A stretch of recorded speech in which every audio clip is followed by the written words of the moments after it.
আজকে আপনাদেরকে দেখাবো কিভাবে আমরা বাজিকা পাখি পালন করে থাকি, সেটি আজকে আপনাদেরকে ফুল ভিডিওর মাধ্যমে দেখানো হবে।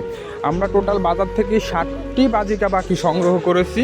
নিচে দেখতে পাচ্ছেন 3টি পাখি রয়েছে, আর উপরে টোটাল আরও 4টি পাখি রয়েছে। আর এটি কিন্তু আমরা একটা খাঁচা দিতে 60টি পাখি টোটাল ছেড়ে দিয়েছি, কারণ আমাদের ইচ্ছা ছিল যে আমরা কলোনি সিস্টেমে মূলত বাজিকা পাখিটি পালন করবো। সেজন্য কিন্তু আমরা একটি খাঁচা দিতে টোটাল 60টি পাখি ছেড়ে দিয়েছি, যে ওরা নিজেরাই ছেলে মেয়ে কনফার্ম হয়ে তারপর যে ওরা নিজেরাই জোর মিলিয়ে নেয়। সেজন্য কিন্তু আমরা 60টি পাখি একটি দিতে ছেড়ে দিয়েছি।